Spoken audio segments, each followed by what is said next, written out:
Tampilkan pemirsa, emiten update pada pagi hari ini dapat Anda saksikan selengkapnya di layar televisi Anda. Yang pertama, ini dari emiten perkebunan kelapa sawit SIMP berhasil membukukan laba bersih 234,28 miliar rupiah di 2020 dari sebelumnya rugi di tahun 2019. Artinya ada pembalikan arah dari kinerja rugi menjadi laba. Kemudian masih dari perkebunan LSIP, bukukan kenaikan laba bersih 2020 mencapai 174 atau selengkapnya bisa Anda saksikan 174% year on year atau 696 miliar rupiah.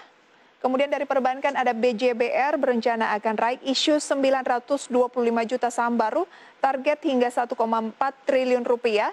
Dan juga pemirsa ada Gudang Garam siap tambah modal 1 triliun rupiah ke anak usaha Suryo Doho Investama, pengelola bandar udara di Kediri. Dan dari 4 emiten update tersebut pemirsa, kami akan lebih fokus untuk menyajikan informasi pergerakan atau kinerja dari emiten SIMP.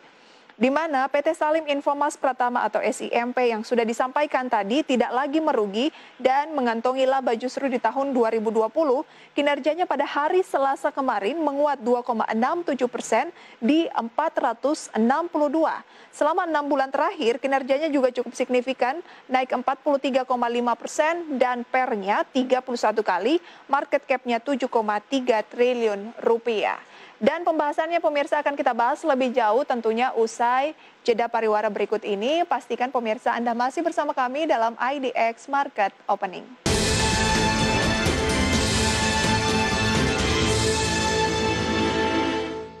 Terima kasih pemirsa Anda kembali bersama kami dalam IDX Market Opening. Saya masih akan berbincang bersama dengan Bapak Robertus Yanuar. Beliau ini adalah analis dari PT Kresna Sekuritas. Kita sudah membahas rekomendasi saham pilihan tadi pemirsa, di mana beliau merekomendasikan buy on weakness saham-saham seperti Bank Mandiri, kemudian Astra International, dan kemudian ada PTBA juga pemirsa yang direkomendasikan. Dan juga pemirsa ada emiten konstruksi yaitu Wika. Kita akan beralih ke emiten update, namun saya ingin menyampaikan pemirsa, pembukaan perdagangan pada pagi hari ini di mana sudah 13 menit berjalan, indeks harga saham gabungan kembali melemah 6.356 atau turun tipis 0,03%, 1,7 poin. Pembukaan tadi sempat hijau di 6.378, namun 13 menit berjalan indeks berbalik arah menjadi negatif meskipun tidak terlalu signifikan.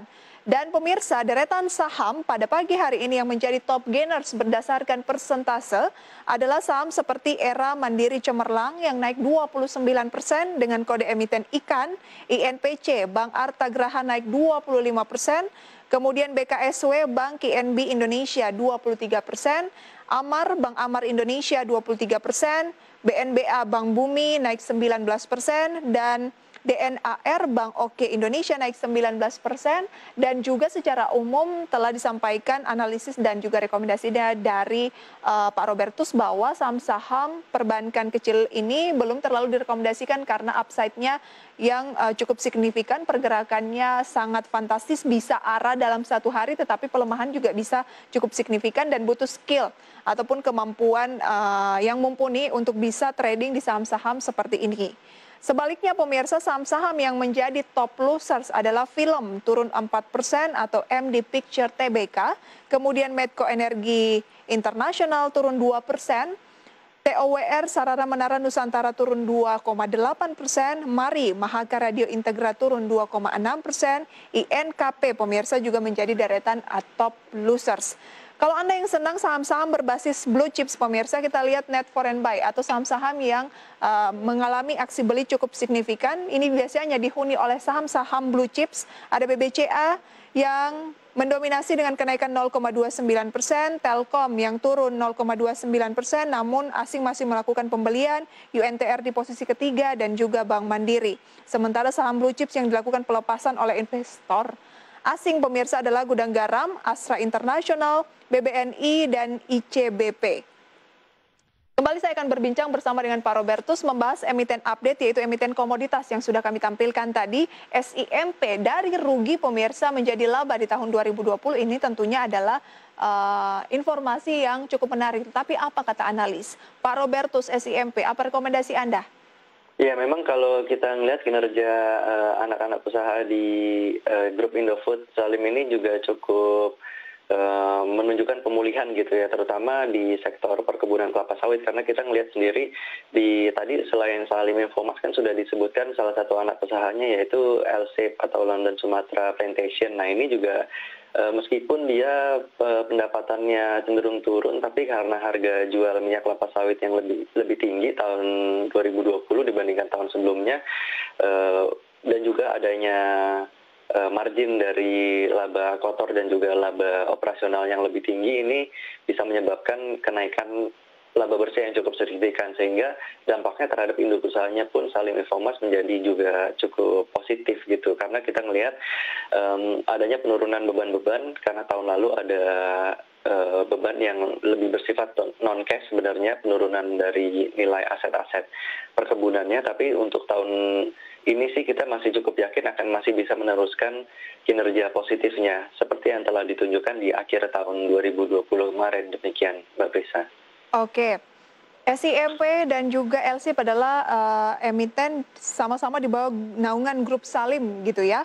Ya. Mana yang lebih oke? Secara pergerakan pada pagi hari ini, SIMP mampu menguat sekitar 0,43% di 464. Sementara untuk LSIP stagnan di 1340.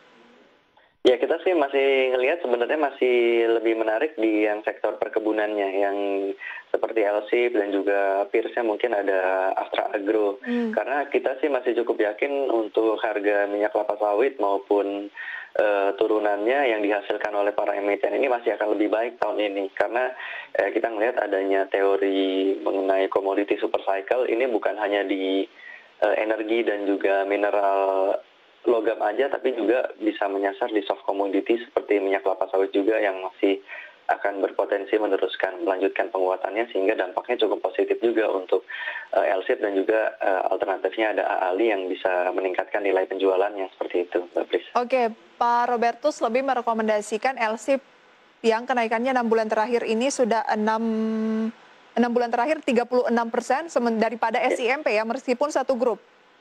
Iya, betul. Oke, kalau kita lihat ya, per dari SIMP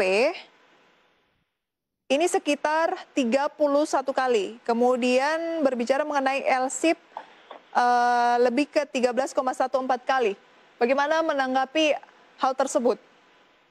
Ya, memang kalau kita ngelihat kan dari segi kinerja fundamentalnya sendiri terlihat mungkin masih ada kerugian sampai dengan mungkin di awal-awal tahun di SIMP. Jadi wajar aja kalau sekarang terlihat valuasinya cukup lebih tinggi dibandingkan dengan yang lainnya seperti LSIP. Tapi kedepannya sih seiring dengan estimasi adanya pertumbuhan mungkin sekitar 10-15% tahun ini, tentu valuasi PE ratio juga akan berpotensi turun. Tapi lebih amannya lagi sih kita beli aja yang lebih murah seperti LSIP, LSIP dan juga Astra Agro yang valuasinya lebih murah. Tentu ini bisa menjanjikan upside yang lebih tinggi juga daripada yang sudah lebih mahal. Kita tentu mengharapkan pertumbuhan yang lebih tinggi kan, seperti itu. Oke, jadi Anda lebih merekomendasikan balik lagi yaitu LSIP, alternatifnya adalah AALI dari sektor perkebunan seiring dengan harga komoditasnya yang diprediksikan masih akan mengalami peningkatan ya? Ya, betul. Baik, support dan resisten dari LSIP dan juga AALI? Ya, kalau LSIP kita ngelihat masih dalam fase sideways, ini hampir sama dengan Salim Infomas kemarin kan sudah ada penguatan signifikan, tapi kalau LSIP sendiri kita masih bisa cermati supportnya di 1.300-an. Oke. Tapi kalau misalnya dia bisa breakout gitu ya di 1.400, ini tentu bisa berpotensi untuk menguji kembali level 1.480 sampai dengan 1.500 seperti itu. Oke, 1480 sampai 1.500, kalau mampu break di 1.400 ya untuk LSIP, sekarang 1.340, support adalah di 1.300. Baik, singkat saja AALI, Pak Robertus bagaimana?